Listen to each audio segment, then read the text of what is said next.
Hi student, कैसे हैं आप। My name is Vidyasagar Shrivastava. देखो स्टूडेंट, आज मैं आपके लिए एक नया टॉपिक लेकर आया हूं, ट्रांसफार्मर।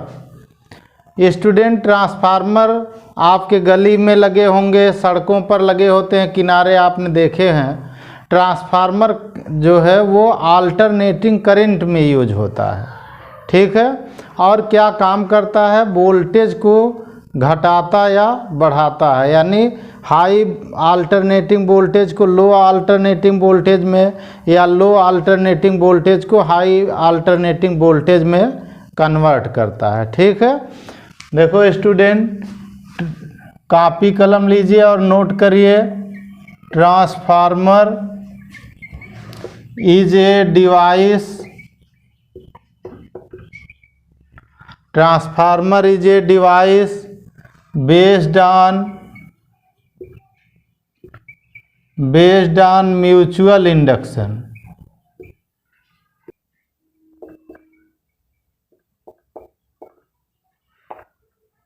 ठीक है।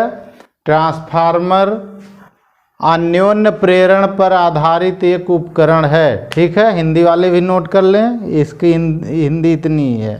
Transformer is a device based on mutual induction.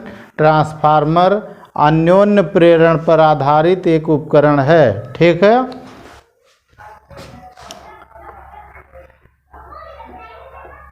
It convert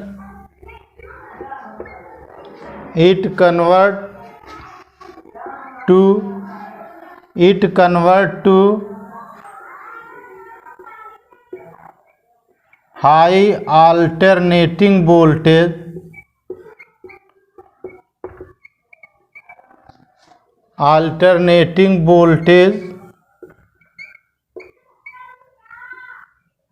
into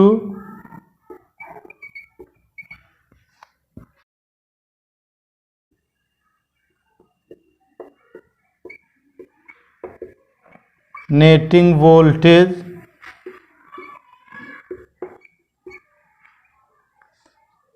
It convert to high alternating voltage into low alternating voltage or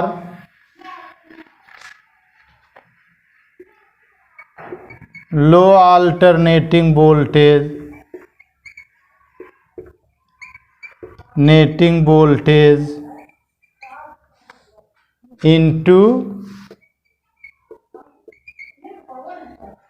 into high alternating voltage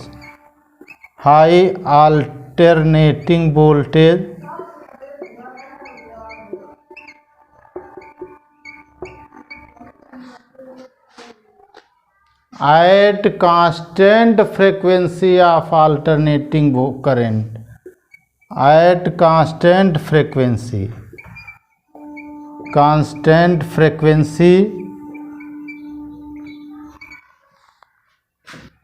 of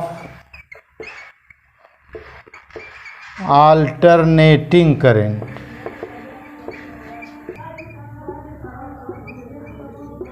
ठीक है student. Transformer is a device based on mutual induction. Transformer अन्योन्य प्रेरण पर आधारित एक युक्ति है।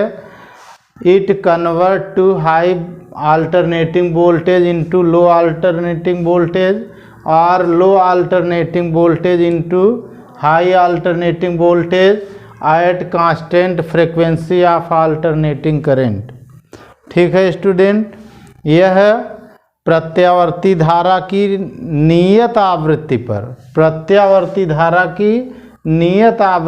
पर उच्च विभव को निम्न विभव में और निम्न विभव को उच्च विभव में परिवर्तित करता है। ठीक है, हिंदी वाले भी आराम से नोट कर सकते हैं। इसका मतलब हुआ स्टूडेंट कि इस बेस पर हमारे दो ट्रांसफार्मर हुए। ठीक है, कौन कौन से ट्रांसफार्मर होंगे स्टूडेंट? देयर आर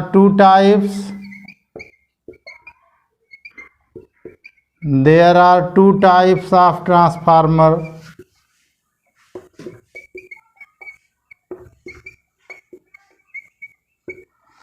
ठीक है, पहला जो हमारा है वो हाई वोल्टेज को लो में कन्वर्ट करता है, तो इसको हम लोग कहते हैं स्टेप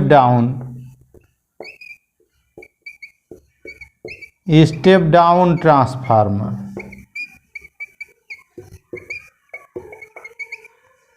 ठीक है। और दूसरा है हम लोगों का, वो इसका उल्टा है, लो अल्टरनेटिंग वोल्टेज को हाई अल्टरनेटिंग वोल्टेज में कन्वर्ट करता है, तो दूसरे को कहते हैं स्टेप अप ट्रांसफार्मर।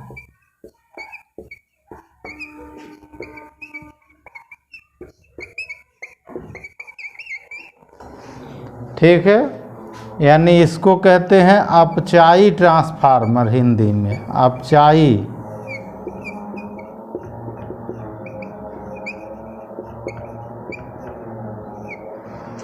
और इसको कहते हैं ऊंचाई ट्रांसफार्मर।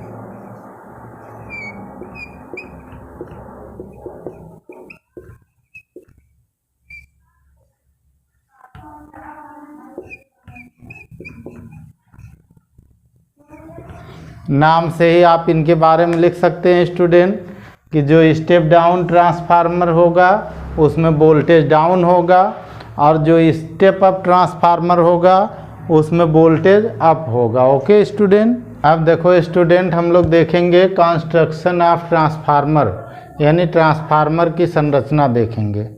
यहाँ देखो स्टूडेंट, एक हमने रेक्टेंगुलर शेप बनाया है, कहीं कहीं ये जो है सिलिंड्रिकल भी होता है। ठीक है, हमने यहाँ रेक्टेंगुलर शेप बनाया हुआ है ऐसे। इस शेप में है क्या स्टूडेंट, सॉफ्ट आयरन कोर है, वो भी लैमिनेटेड है। कैसी है, लैमिनेटेड कोर है ये। लैमिनेटेड का मतलब कि पतली पतली कोर होंगी और इनको वार्निश करके चिपकाया जाएगा ताकि सब जो है अलग रहे, और जब इन्हें कनेक्ट करेंगे एक दूसरे से जोड़कर ये फ्रेम बनाएंगे तो ये सब सीरीज में हो जाती हैं। सीरीज में हो जाती तो इनका रेजिस्टेंस बहुत अधिक होता है, क्योंकि रेजिस्टेंस जो होता है वो डायरेक्टली प्रोपोर्शनल टू लेंथ हो जाता है। ठीक है, ये सॉफ्ट आयरन कोर है, कैसी है, लैमिनेटेड है। ठीक है, और इनके ऊपर ये कॉपर वायर लगा करके स्टूडेंट हम प्राइमरी और सेकेंडरी कॉयल बनाते हैं, यानी कॉयल इस पर बाउंडेड होती हैं, ये कॉयल बाउंडेड होती हैं, प्राइमरी और सेकेंडरी कॉयल। ठीक है, अब इसमें नंबर ऑफ टर्न की बात होती है स्टूडेंट, जिसमें नंबर ऑफ टर्न ज़्यादा होगा, ठीक है, इसमें नंबर ऑफ टर्न मोर है, यानी अधिक है इसमें नंबर ऑफ टर्न, तो ये कॉयल हमारे जो वायर होगा ये थिन होगा। ठीक है, ये वायर हमारा कैसा होगा, थिन वायर है, ये थिन कॉपर वायर है, कॉपर वायर। और ये कैसा वायर है, इंसुलेटेड है। इंसुलेटेड मतलब ये भी वार्निश किया हुआ है। ठीक है, अच्छा, अब ये दूसरा तरह वायर जो है ये हमारी सेकेंडरी कॉयल का स्टूडेंट, इसमें नंबर ऑफ टर्न कम है, तो इसमें नंबर ऑफ टर्न कम है तो ये थिक वायर होगा, थिक कॉपर वायर होगा। ठीक है,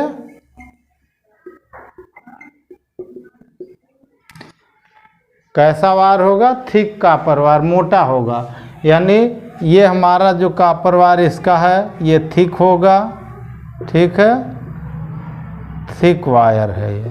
ठीक, और ये हमारा इसमें का कैसा वायर है, थिन वायर है, जिसमें नंबर ऑफ टर्न ज़्यादा होंगे वो तार पतला होगा, और जिसमें नंबर ऑफ टर्न कम होते हैं वो तार मोटा होता है। दोनों ही कॉपर के बने होते हैं और दोनों ही वार्निश किए होते हैं, इंसुलेटेड होते हैं।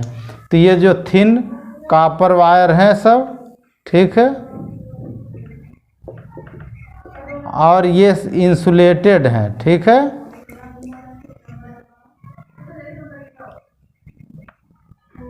ठीक, इंसुलेटेड है, ये भी वायर इंसुलेटेड है, और ये भी इंसुलेटेड है। ठीक है, तो इसकी कंस्ट्रक्शन में आप क्या लिखेंगे स्टूडेंट कि in the transformer a rectangular और cylindrical frame are formed by soft iron core which is laminated. ठीक है, यानी एक जो है नर्म लोहे की कोर होती हैं जिनको मिला करके एक आयताकार या बेलनाकार रूप बनाया जाता है, फ्रेम बनाया जाता है। और ये कोर जो होती हैं वो लैमिनेटेड होती हैं, मतलब वार्निश की हुई होती हैं। ठीक है, बीच बीच में इंसुलेटर लगाया जाता है, पतली पतली करके फिर इंसुलेट कर दी जाती हैं। लैमिनेट का मतलब पतला करना होता है। ठीक है, और इसमें देखो स्टूडेंट, जो कॉइल लपेटी जाती है वो अपोजिट साइड में दोनों तरफ होती है फ्रेम के।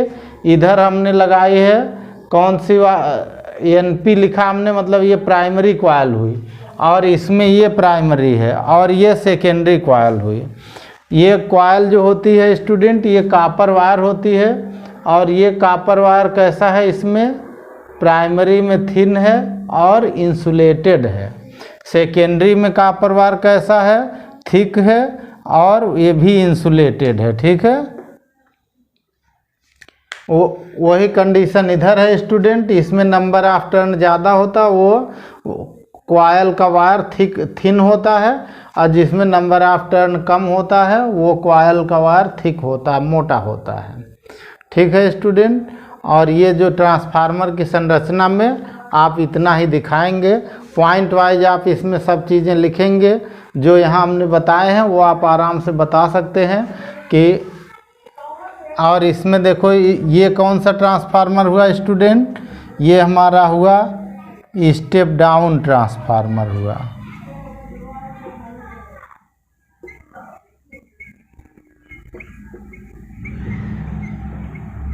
ठीक है, और ये कौन सा हुआ स्टूडेंट, स्टेप अप ट्रांसफार्मर हुआ।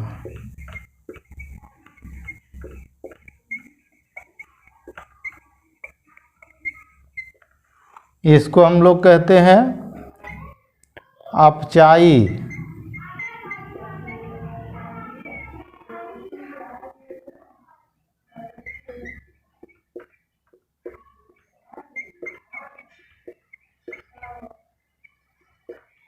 ठीक है, इसको कहते हैं ऊंचाई ट्रांसफार्मर।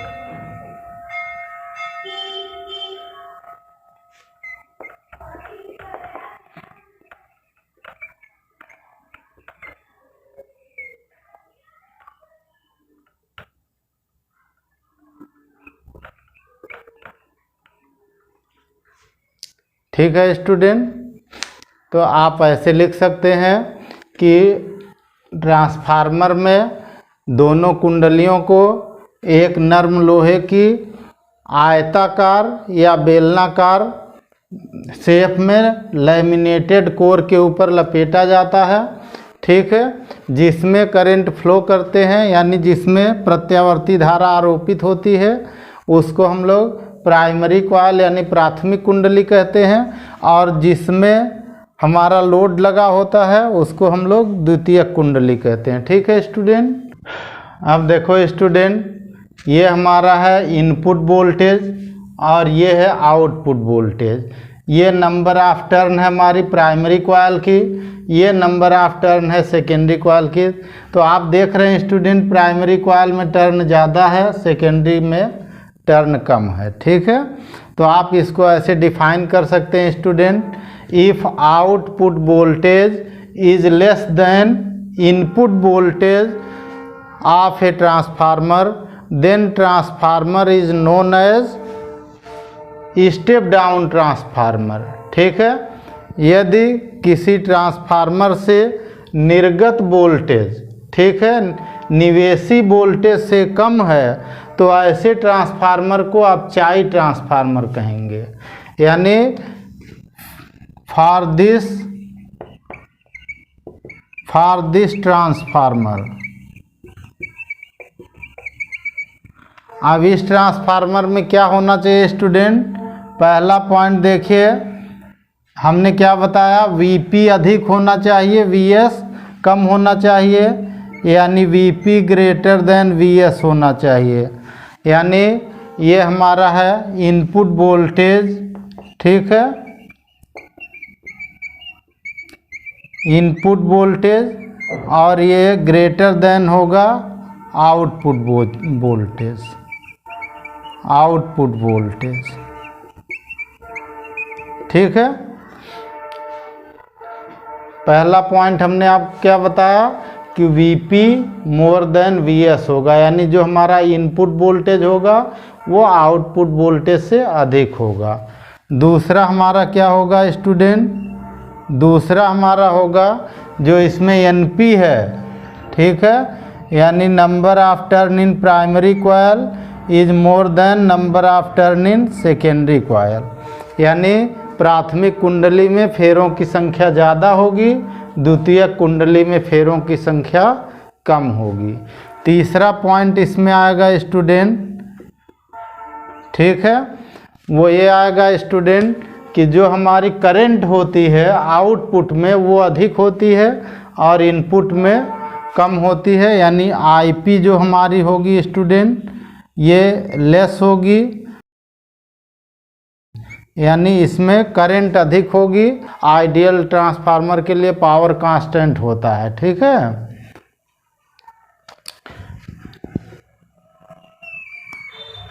अब इसमें एक पॉइंट और देखेंगे स्टूडेंट हम लोग, 4 पॉइंट इसका, और इसका 4 पॉइंट हम यहाँ लिख दे रहे हैं स्टूडेंट यहाँ पे। वो ये है कि ये जो हमारा वायर होगा, वायर ऑफ Np ये होगा हमारा थिन, ठीक है, एंड वायर ऑफ Ns होगा थिक, ठीक है, एंड वायर ऑफ Ns ये होगा, वायर ऑफ Ns ये होगा थिक, ठीक है, यानी जो हमारा वायर होगा Np का जो तार होगा वो पतला होता है और Ns का जो वायर होता है ये मोटा होता है, ठीक है स्टूडेंट। 4 पॉइंट इसमें आप लिखेंगे। पहला तो इनपुट वोल्टेज जो है अधिक होगा, आउटपुट वोल्टेज कम होगा। दूसरा प्राइमरी में फेरों की संख्या अधिक होगी, सेकेंडरी में फेरों की संख्या कम होगी। तीसरा प्राइमरी में करंट कम होगी, सेकेंडरी में करंट अधिक होगी। और चौथा जो प्राइमरी का कॉइल होगा, Np का कॉइल तार है ये प्राइमरी यानी प्राथमिक कुंडली का तार जो होता है वो थिन होगा, पतला होता है, और सेकेंडरी का जो तार है वो थिक होता है, मोटा होता है, ठीक है। अब देखो स्टूडेंट, हम लोग इधर देखेंगे स्टेप अप ट्रांसफार्मर, ऊंचाई ट्रांसफार्मर। इसमें देखो स्टूडेंट इधर क्या है, उसका अपोजिट बना हुआ है। देखिए इधर Vp जो है वोल्टेज है प्राइमरी कॉइल पर, और इसमें नंबर ऑफ टर्न कम है, जबकि इधर सेकेंडरी में नंबर ऑफ टर्न अधिक है, ठीक है। तो इसमें उसका जस्ट अपोजिट होगा। तो पहले में देखो स्टूडेंट, पहले में इसका हम लोग क्या देखेंगे कि जो हमारा Vs है, ठीक है, Vp जो होता है ये लेस होता है, Vs ग्रेटर होता है। जिधर नंबर ऑफ टर्न ज़्यादा होगा उधर का वोल्टेज मोर होगा। तो आप इसको ऐसे डिफाइन कर सकते हैं, if output voltage is more than input voltage then transformer is known as step up transformer, ठीक है। यदि निर्गत वोल्टेज निवेशी वोल्टेज से अधिक है तो ऐसे ट्रांसफार्मर को ऊंचाई ट्रांसफार्मर कहते हैं, ठीक है। यानी पहला तो हमारा ये हो गया कि Vp is less then Vs, ठीक है। दूसरा इसमें हम लोग लिखते हैं वही जो यहाँ लिखे हैं, number of turn primary coil. अब ये कम होगा, number of turn secondary coil, यहाँ सेकेंडरी कॉइल में नंबर ऑफ टर्न अधिक होगा, ठीक है। आप इसको बना के भी लिख सकते हैं, नंबर ऑफ टर्न इधर अधिक इधर कम होगा। तीसरा पॉइंट इसमें आप लिखेंगे करंट के लिए, ठीक है। और करंट क्या होगी, इधर टर्न कम है तो इधर करंट अधिक होगी, इधर टर्न ज़्यादा तो इधर करंट कम होगी, यानी इसका जस्ट अपोजिट होगा, Ip is greater than Is होगी, ठीक है। और चौथा पॉइंट इसका होगा स्टूडेंट कि इसमें जो हमारी प्राइमरी की कॉइल है वायर, ठीक है, वायर ऑफ NP, ठीक है, ये कैसा होगा, थिक होगा, मोटा, ठीक है, एंड वायर ऑफ NS यानी सेकेंडरी कॉइल का जो होगा वो थिन होगा, ठीक है, पतला होगा। यानी NS जो हुई सेकेंडरी कॉइल हुई, सेकेंडरी कॉइल यानी द्वितीय कुंडली का तार जो होता है वो पतला होता है और प्राथमिक कुंडली का तार मोटा होता है। यहाँ से आप एक बार फिर से देख लीजिए कि जो निवेशी वोल्टेज है वो निर्गत वोल्टेज से कम होता है और प्राइमरी में फेरों की संख्या द्वितीयक से कम होती है, प्राइमरी में धारा द्वितीयक से अधिक होती है और जो हमारी प्राइमरी कॉइल है, प्राथमिक कुंडली है, उसका तार मोटा होता है और द्वितीयक कुंडली का तार पतला होता है, ठीक है। अब देखो स्टूडेंट, हम लोग देखेंगे ट्रांसफार्मर का सिद्धांत, प्रिंसिपल ऑफ ट्रांसफार्मर, ठीक है। और हमने शुरू में ही आपको बताया कि ट्रांसफार्मर म्यूचुअल इंडक्शन पर बेस्ड एक डिवाइस है, यानी ट्रांसफार्मर वर्क्स ऑन द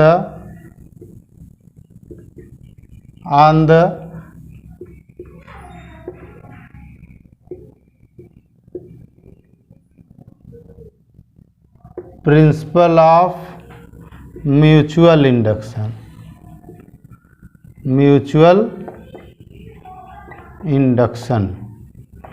ठीक है। ट्रांसफार्मर म्यूचुअल इंडक्शन यानी अन्योन्य प्रेरण के सिद्धांत पर कार्य करता है, ठीक है। इट इज बेस्ड ऑन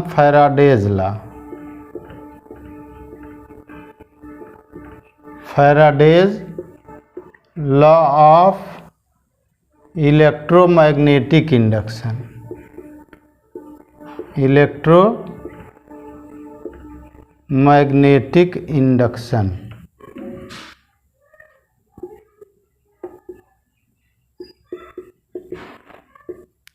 ठीक है। मूल रूप से इतना ही इसका सिद्धांत है, ठीक है student. Transformer works on the principle of mutual induction, it is based on Faraday's law of electromagnetic induction, ठीक है। ट्रांसफार्मर अन्योन्य प्रेरण के सिद्धांत पर कार्य करता है जो फैराडे के विद्युत चुंबकीय प्रेरण नियम पर आधारित है, ठीक है। आप देखो स्टूडेंट, म्यूचुअल इंडक्शन क्या होता है, हम लोग यहाँ चाहें तो आप डेफिनीशन भी लिख सकते हैं, ठीक है। और उस डेफिनीशन के बाद आपको इसमें कुछ और फार्मूले डिराइव करने होंगे, वो इसी के अंदर आएंगे, ठीक है। देखो student, if current is changed in primary coil, ध्यान से सुनिए और नोट कर सकते हैं, if current is changed in primary coil then due to the change in magnetic flux an induced EMF is produced in the secondary coil, ठीक है। this phenomena is known as mutual induction, ठीक है। यदि प्राथमिक कुंडली में धारा के मान में परिवर्तन होता है तो द्वितीयक कुंडली में फ्लक्स परिवर्तन के कारण प्रेरित विद्युत वाहक बल उत्पन्न हो जाता है। इस घटना को अन्योन्य प्रेरण कहते हैं। इसमें लिख देंगे तो अति सुंदर, ठीक है। आप देखो स्टूडेंट, यहाँ नंबर ऑफ प्राइमरी कॉइल दिया हुआ है तो लेट कर देंगे, let change in flux in primary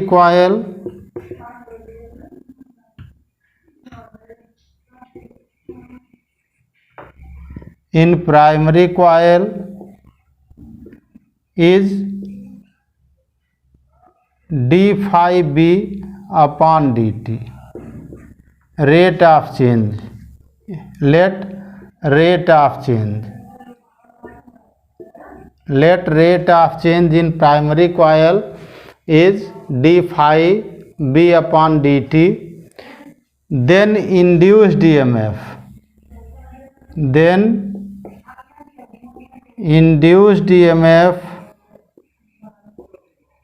EMF in primary coil,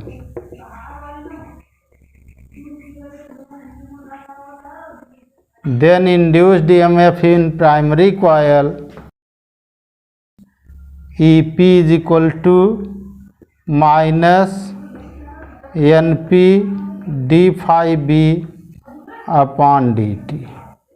Equation number 1.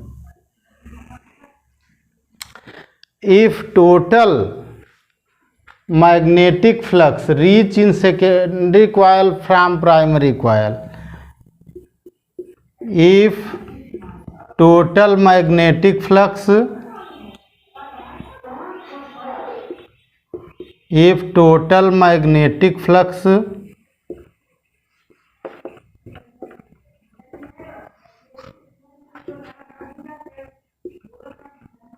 reach in secondary coil,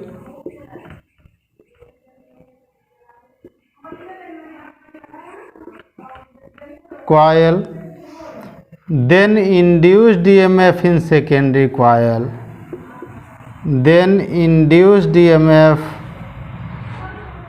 EMF in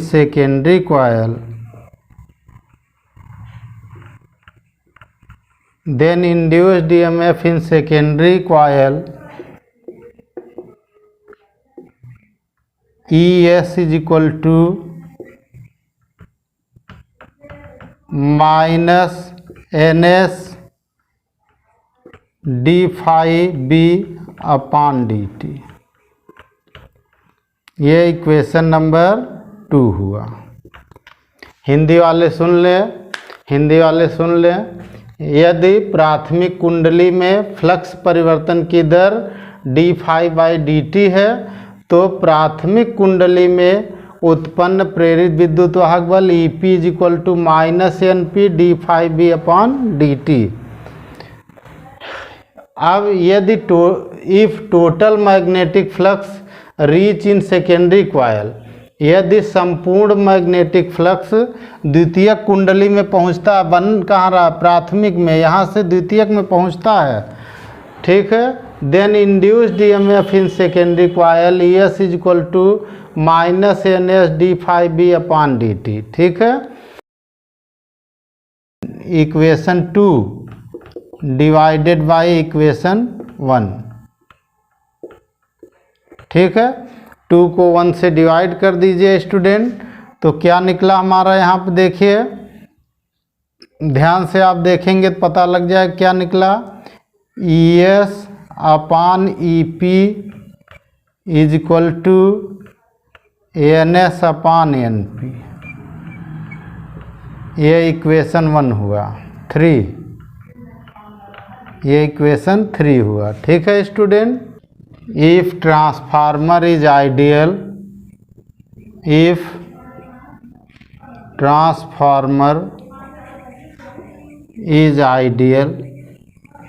ठीक है, अगर ट्रांसफार्मर आदर्श है स्टूडेंट, तो जितना हम ये EMF इस पर अप्लाई करेंगे, जो हम इनपुट वोल्टेज लगाएंगे, उतना ही EMF इस पर इंड्यूस्ड हो जाएगा।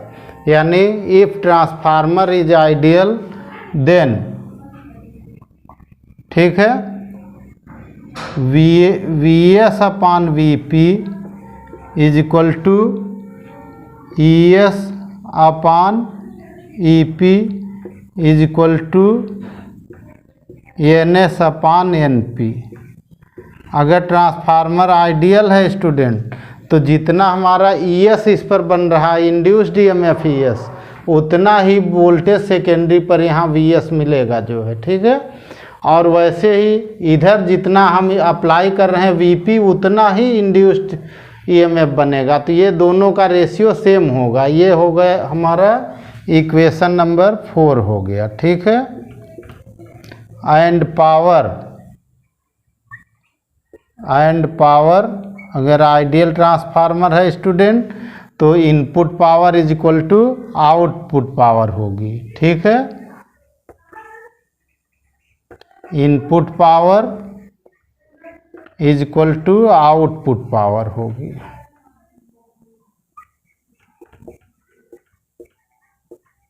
ठीक है, अगर ट्रांसफार्मर हमारा आइडियल है तो जितनी पावर इधर होगी उतनी ही पावर इधर होगी। अगर हम इस फार्मूले को यहाँ अप्लाई कर दें स्टूडेंट तो V S I S is equal to V P I P हो जाएगा। Power P is equal to V I होता है ना, तो पावर ये P है, P is equal to V I हो गया। ठीक है स्टूडेंट, अब सेकेंडरी कॉइल के लिए वी एस आई एस हो गया, प्राइमरी के लिए वी पी आई पी हो गया। अगर हम यहाँ से इसको ऐसे लिख दें student V S upon V P, ठीक है, इज इक्वल टू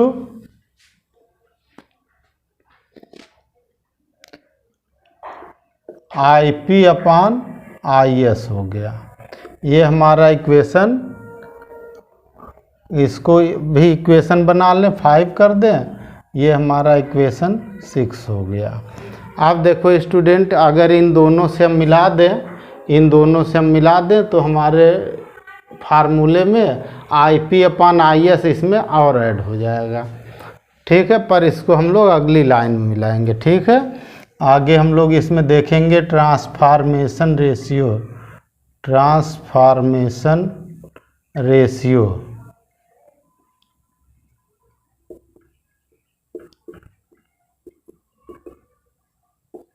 यानी इसको हिंदी में कहते हैं परिणमन अनुपात।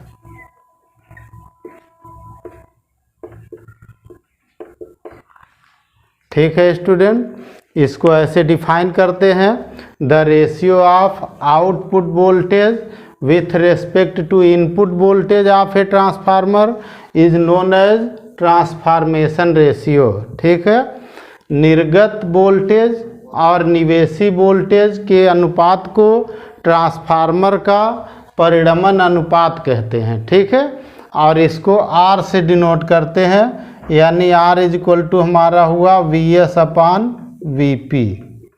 ठीक है, R इज इक्वल टू हमारा क्या हुआ, V S upon V P हुआ। ठीक है student, R is equal to V S upon V P हुआ।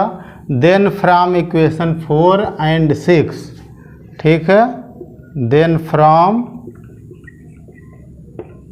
इक्वेशन 4 एंड 6, ठीक है, तो समीकरण 4 और 6 से आप देखो स्टूडेंट, इन दोनों में 4 और 6 में देखो तो क्या निकलेगा, R is equal to V S upon V P is equal to N S upon N P. ठीक है, और इज इक्वल टू निकल के आएगा हमारा आई पी अपान आई एस, और एक और है इंड्यूस्ड ईएमएफ के लिए लिखा हुआ है ई एस अपान ई पी। ठीक है, इनमें कोई भी आपको दो पता हो, ये दोनों पता होंगे तब भी आर निकल आएगा, ये दोनों पता होंगे तब भी आर निकल आएगा, ये दोनों पता होंगे तब भी आर निकल आएगा, ये दोनों पता होंगे तब भी आर निकल आएगा। ठीक है, आप देखो student, if R is greater than 1, if transformation ratio is more then 1, R बड़ा है 1 से, देन ये कैसा ट्रांसफार्मर होगा, ये किसके लिए होगा, एक लाइन में यहाँ लिख देते हैं, ये हुआ हमारा step up transformer, step up transformer. ठीक है, R अगर हमारा 1 से बड़ा है तो ट्रांसफार्मर हमारा स्टेप अप होगा, यानी ऊंचाई ट्रांसफार्मर होगा। ठीक है, इफ R लेस देन 1, अगर R 1 से कम है तो हमारा ट्रांसफार्मर कैसा होगा, step down transformer, step down transformer. ठीक है, यानी स्टेप डाउन ट्रांसफार्मर के लिए एक और आ गया हमारा कि R की वैल्यू जो होगी, अगर 1 से कम है तो स्टेप डाउन होगा, आर की वैल्यू 1 से अधिक है तो स्टेप अप होगा। यानी ये नीचे वाला अपचाई ट्रांसफार्मर, ऊपर का ऊंचाई ट्रांसफार्मर। ठीक है स्टूडेंट। अब देखो स्टूडेंट, हम लोग देखेंगे वर्किंग ऑफ ट्रांसफार्मर, ट्रांसफार्मर की क्रिया विधि। अब इसमें हिंदी वाले ध्यान देंगे कि जब प्राथमिक कुंडली में प्रत्यावर्ती वोल्टेज आरोपित होता है, ठीक है, तो प्रत्यावर्ती वोल्टेज के कारण जो हमारी नर्म लोहे की कोर है वह चुंबकित हो जाती है। ठीक है। अब प्रत्यावर्ती धारा आधे चक्कर में धनात्मक होती है और अगले आधे में ऋणात्मक होती है। तो इस तरह इसमें धारा के मान में लगातार परिवर्तन होता है। धारा के मान में लगातार परिवर्तन होने से जो हमारी कोर है, सॉफ्ट आयरन की कोर है, ये लगातार चुंबकित और विचुंबकित होती है। ठीक है। और इस चुंबकित और विचुंबकित होने के कारण द्वितीयक कुंडली जो कि इसी हमारे फ्रेम पर पड़ी हुई है, वहाँ पे भी चुंबकीय फ्लक्स में लगातार परिवर्तन होता है। चुंबकीय फ्लक्स में लगातार परिवर्तन होने के कारण द्वितीयक कुंडली में प्रेरित विद्युत वाहक बल उत्पन्न हो जाता है। ठीक है स्टूडेंट। ऐसे इंग्लिश वाले देखें। ठीक है। When alternating voltage applies on primary coil, then magnetic field produced on the laminated core. ठीक है। Since alternating current becomes positive in half cycle and negative in other half cycle, therefore laminated core becomes magnetized and demagnetized continuously. ठीक है। Therefore in the secondary coil, ठीक है, magnetic flux becomes change continuously. ठीक है। और due to change in magnetic flux, alternating voltage and alternating current is produced on the secondary coil. ठीक है। But frequency of the voltage primary and secondary coil becomes same. यानी प्राथमिक और द्वितीयक कुंडली में जो प्रत्यावर्ती वोल्टेज होता है उसकी आवृत्ति समान होती है। ठीक है। चूँकि ट्रांसफार्मर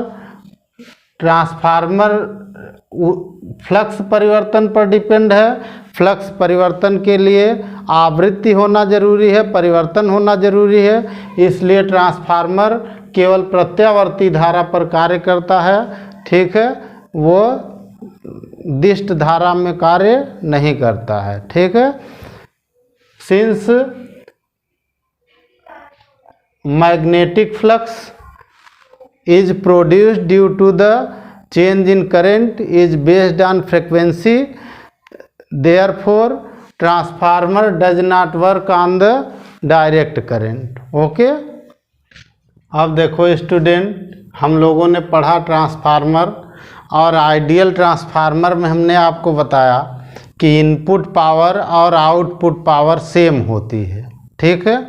यदि आइडियल है तब ट्रांसफार्मर, अगर आइडियल है ट्रांसफार्मर, अगर input power output power equal है तो इसका मतलब कि कंजर्वेशन ऑफ एनर्जी हुआ। ठीक है। ऊर्जा संरक्षण हुआ। यानी आदर्श ट्रांसफार्मर में ऊर्जा संरक्षित होगी। जितनी ऊर्जा प्राथमिक कॉइल को दी जाएगी उतनी ही द्वितीयक कॉइल से रिसीव होगी, प्राप्त होगी। ठीक है।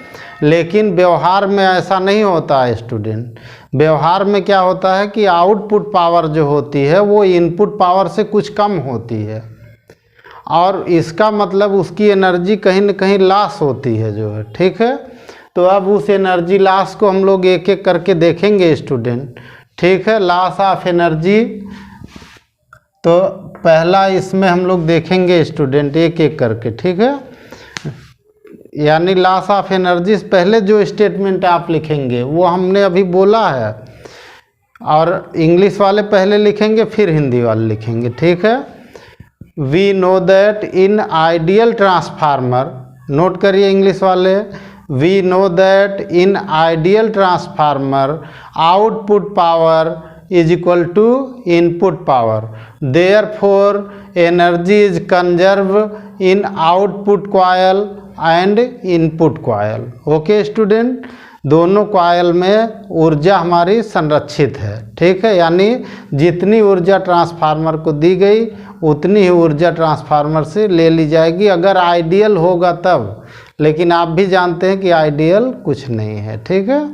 हिंदी वाले भी इसको ऐसे सुन के लिख सकते हैं, बता तो दिया ही हमने हिंदी में पूरा, लेकिन आप इसको एक बार फिर से सुन लीजिए कि आदर्श ट्रांसफार्मर में निवेशी शक्ति और निर्गत शक्ति बराबर होती है, अतः ट्रांसफार्मर में ऊर्जा संरक्षित रहती है, ठीक है। परंतु व्यवहार में ऐसा नहीं होता है, व्यवहार में निर्गत शक्ति निवेशी शक्ति से कुछ कम होती है, और इसका मतलब कि जो हमारी निवेशी ऊर्जा होती है वो निर्गत ऊर्जा से अधिक होती है। इसका मतलब कि निवेशी से निर्गत के बीच में जो हमारा ट्रांसफार्मर है उसमें ऊर्जा की कुछ हानि हो जाती है, ठीक है।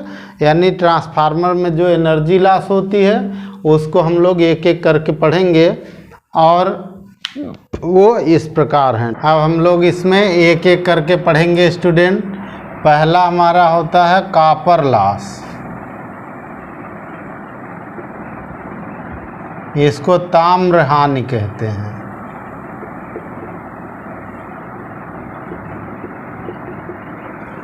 अब देखो स्टूडेंट, अल्टरनेटिंग करंट अभी हमने बताया हाफ साइकिल में पॉजिटिव होती है, हाफ नेगेटिव होती है, तो बार बार करंट घटती बढ़ती है। करंट घटती बढ़ती है तो वायर जो है, कॉपर वायर जो होता है, हमारी कॉइल का कॉपर वायर होता है, वो गर्म हो जाता है, ठीक है। तो heat developed in copper turn of a transformer due to change in current is known as copper loss, ठीक है। Heat developed in the copper turn of primary and secondary coil due to the change in current is known as copper loss, ठीक है।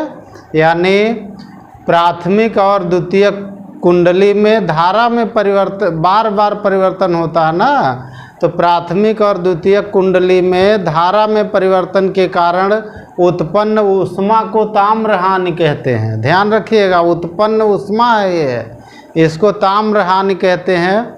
और इससे बचने के लिए transformer को ऑयलिंग करते हैं, ट्रांसफार्मर में ऑयल भरे जाते हैं ताकि वो ठंडा हो, और ठंडा हो के कॉयल को सेफ रखे, नहीं तो कॉयल गर्म हो करके नष्ट हो सकती है, ठीक है, ब्रेक हो सकती है।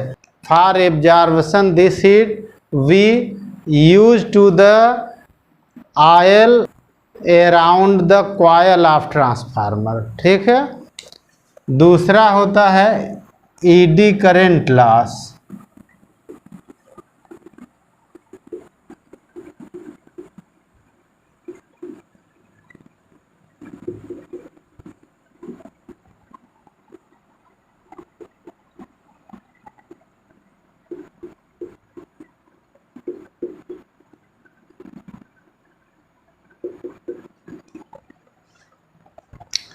अब देखो स्टूडेंट, जो हमारी कोर होती है, ठीक है, जो सॉफ्ट आयरन की होती है, वो एक कंडक्टर होती है, ठीक है। उसमें बहुत सारे फ्री इलेक्ट्रॉन होते हैं। देखो स्टूडेंट, जो इलेक्ट्रॉन होते हैं कोर में, मुक्त इलेक्ट्रॉन, जब वो चुंबकीय क्षेत्र वहाँ स्थापित होता है तो इलेक्ट्रॉनों पर लॉरेंज बल लगता है, और ये इस लॉरेंज बल के कारण वो इलेक्ट्रॉन वृत्ताकार गति करने लगते हैं, और उन इलेक्ट्रॉनों की गति से एक भंवर धारा उत्पन्न होती है। उससे जो करंट बनती है उसको भंवर धारा कहते हैं। ये भंवर धारा भी धीरे धीरे कोर को गर्म करने लगती है, ठीक है। इससे बचने के लिए हम लोग कोर को क्या करते हैं, कोर को पतला पतला करके लैमिनेटेड करके लगाते हैं, ताकि जो है हमारे जो इलेक्ट्रॉन को घूमने के लिए वृत्तीय पथ ना मिले, सर्कुलर जो वो ना बना पाए, कम से कम उसमें रेडियस मिले। तो कम से कम रेडियस मिलेगी तो धारा कम से कम बनेगी, ठीक है। इंग्लिश वाले इसको देखें।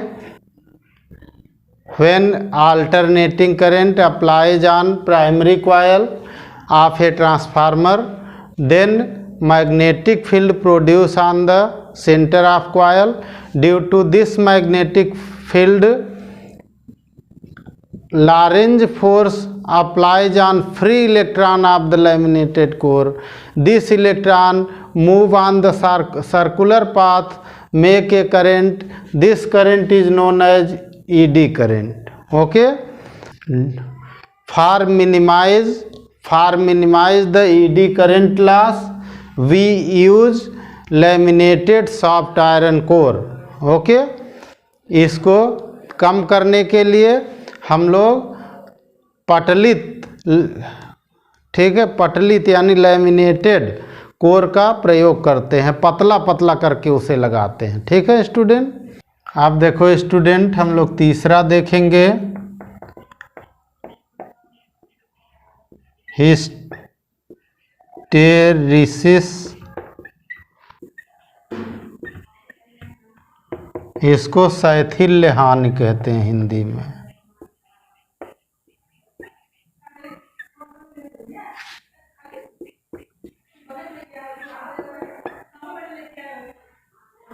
इसको कहते हैं शैथिल्य हानि। ठीक है।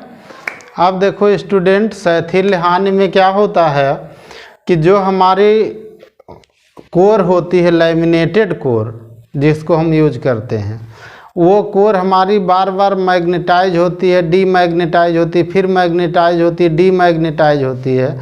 तो इस प्रोसेस में कुछ उसमें क्या होता है, एनर्जी का लॉस हो जाता है। ठीक है। और उस एनर्जी लॉस में जो हमारी सॉफ्ट आयरन कोर है वो हीट होने लगती है। ठीक है। Loss of energy due to the magnetize and demagnetize of soft iron core, ठीक है, of a transformer is known as hysteresis loss. ठीक है।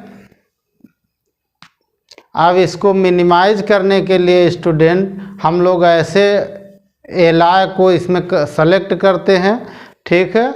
जिस एलॉय के लिए जो हमारा हिस्टेरिसिस एरिया है वो बहुत कम हो। ठीक है। मिनिमम हिस्टेरिसिस एरिया का हम लोग यूज करते हैं क्या, लैमिनेटेड कोर। ठीक है। तो we use a laminated core of mix alloy by which hysteresis curve area becomes minimum. ठीक है। हिंदी वाले सुने, हिंदी वाले सुने।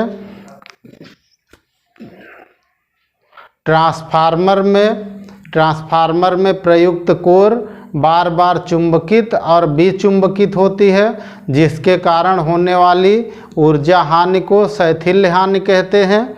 इसको कम करने के लिए हम लोग ऐसे एलॉय को मिक्स एलॉय यानी मिश्र धातुओं के एलॉय का प्रयोग करते हैं, जिनके लिए हिस्टेरिसिस कर्व यानी जो हमारा शैथिल्य वक्र है उसका एरिया न्यूनतम होना चाहिए। ठीक है स्टूडेंट।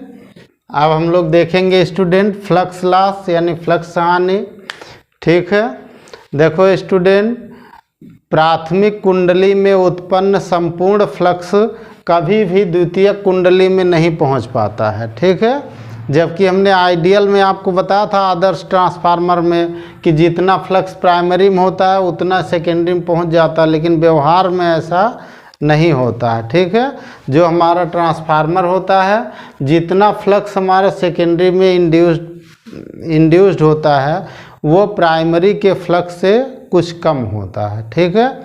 इसको हम लोग ऐसे लिखेंगे, 2 लाइन में आप लिखिए, ज़्यादा हमने आपको समझा दिया, आप उसको अपने बना के भी लिख सकते हैं, हमारा सुन करके भी लिख सकते हैं। ठीक है।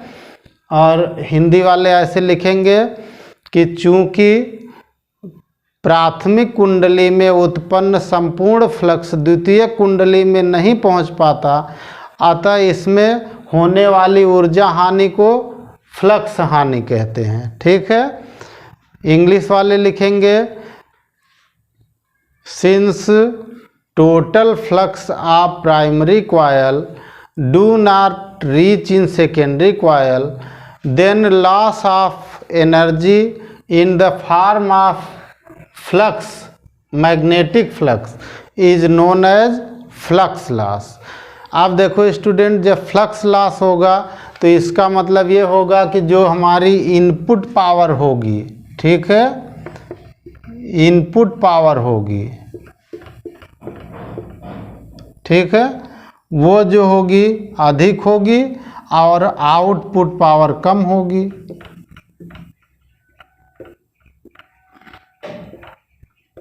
ठीक है, इनपुट पावर को हम लोग क्या लिखते हैं, पी इनपुट पी आउट से हमारा, ठीक है।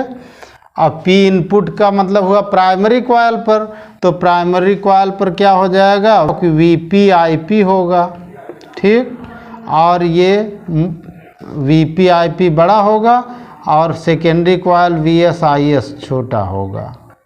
ठीक है स्टूडेंट, अब इस पर हमें इफ़िशियंसी की बात करनी पड़ेगी स्टूडेंट इसी के अंदर।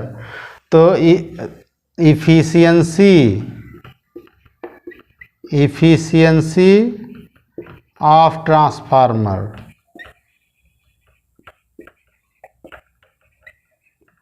ठीक है, इफ़िशियंसी ऑफ ट्रांसफार्मर क्या होगा स्टूडेंट, द रेशियो ऑफ, सुनिए हिंदी वाले भी सुने इंग्लिश वाले भी, पहले इंग्लिश वाले सुने, the ratio of output power with respect to input power is known as efficiency of transformer.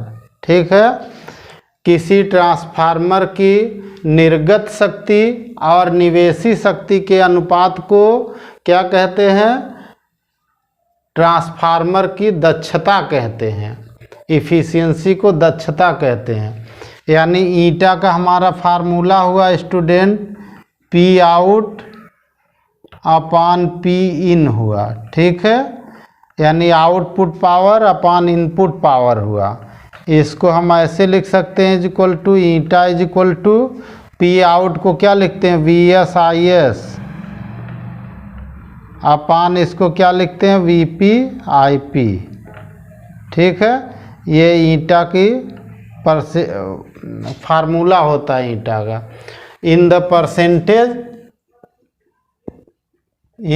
Percentage अगर इसको परसेंटेज में निकालना होगा तब ईटा को हम लोग ऐसे लिखते हैं V S I S upon we P I P into 100 लिखते हैं। ठीक है स्टूडेंट, और केवल आइडियल ट्रांसफार्मर ऐसा होता है जिसके लिए ईटा 100% होगा। ठीक है, यानी जो आदर्श ट्रांसफार्मर होता है उसके लिए हमने आपको बताया कि ये दोनों पावर इक्वल होती है, पर व्यवहार में नहीं होती है। ठीक है, तो अगर ट्रांसफार्मर आइडियल होगा तो ईटा 100% होगा, बाकी सभी ट्रांसफार्मर के लिए इफ़िशियंसी 100% से कम होती है। ठीक है स्टूडेंट, अब देखो स्टूडेंट हम लोग देखेंगे यूटिलिटी ऑफ ट्रांसफार्मर, ट्रांसफार्मर की उपयोगिता क्या है। तो देखो स्टूडेंट, ट्रांसफार्मर क्या होता है, अगर हम कहीं पे स्टेप अप ट्रांसफार्मर लगा दें तो मान लीजिए हमें कहीं 200 वोल्ट सप्लाई पहुंचानी है और हम इसको 20,000 वोल्ट में कन्वर्ट कर देते हैं, 20,000 वोल्ट में कन्वर्ट कर देते हैं। ठीक है, सपोज कर लीजिए इसकी पावर जो हमारी है, ठीक है, इसकी पावर हमारी है 20,000 वाट है। ठीक, ये वोल्ट है, ठीक है, वीपी का, और ये वोल्ट है हमारा वीएस का। ठीक, प्राइमरी का 200 वोल्टेज है और सेकेंडरी को हम इसको 20,000 वोल्ट में कन्वर्ट कर देते हैं। यहाँ पे देखो स्टूडेंट, तो हमारी करंट आईपी कितनी हो जाएगी, आईपी होगी, आई क्या होता है, आई होता पी अपॉन वी होता है, तो पी हमारा कितना है 20,000 वाट है, ठीक, अपॉन 200 वोल्ट है। अगर हम इसको डिवाइड कर दें स्टूडेंट, ऐसे 2 जीरो कट जाएगा, तो ये 100 एम्पियर की करंट होगी। ठीक है, अगर हम इसी पावर को इस फार्म में ले जाएं तो हमारे लिए करंट कितनी होगी, देखो स्टूडेंट, हमारी जो यहाँ की करंट होगी 20,000 अपॉन, अब हमने इसको 20 1000 वोल्ट में कन्वर्ट कर दिया है इसी को, तो ये हमारी करंट कितनी होगी, हमारी करंट होगी 1 एम्पियर। तो 1 एम्पियर करंट हम इजीली ले जा सकते हैं, कहीं भी दूर तक लेके जा सकते हैं। 100 एम्पियर करंट को ले जाने के लिए हमें बहुत मोटे वायर की ज़रूरत होगी, ठीक है। इसलिए ट्रांसफार्मर की यूटिलिटी ये है कि हम पहले क्या करते हैं कि हम स्टेप अप ट्रांसफार्मर यूज करके वोल्टेज को इंक्रीज करके और करंट डिक्रीज कर लेते हैं, ठीक है। तो जिससे हम जनरल वायर लगा करके वह करंट को दूर ले जा सकते हैं, ठीक है। तो कभी कभी आपने सुना होगा कि 11,000 वोल्ट की करंट वोल्ट का जो है हमारा वोल्टेज होता है, कहीं कहीं बहुत अधिक और भी 1 लाख 132 तक का यूज करते हैं, 1,32,000 तक का ट्रांसफार्मर ऐसा बना लेते हैं, ठीक है। इतने वोल्ट तक का ट्रांसफार्मर, जो कि हमारे इसी वोल्टेज को जो हम लोग घरों में यूज करते हैं 220 वोल्ट हम लोग यूज करते हैं, इसको इसमें कन्वर्ट कर देता है। तो करंट बहुत लो हो जाती है और लो करंट को इस वोल्टेज पर दूर तक पहुंचाया जा सकता है, क्योंकि उसमें एनर्जी लॉस कम होता है। तो ट्रांसफार्मर की उपयोगिता ये है, if we transmit alternating current, ठीक है, from one place to other place at a long distance, then we should convert first to the alternating voltage, convert to alternating low voltage into high voltage, and then current will be minimum and we can transmit to the alternating current from one place to other। Okay student, देखो student, यदि हम alternating current को एक स्थान से दूसरे स्थान पर लॉन्ग दूरी पर ले जाना चाहते हैं, तो हमें सबसे पहले उसके लो वोल्टेज को हाई वोल्टेज में परिवर्तित करना चाहिए, जिससे करंट डिक्रीज हो जाती है, कम हो जाती है, और हम उसको ईजिली यहाँ से वहाँ ले जा सकते हैं, ठीक है। Okay student.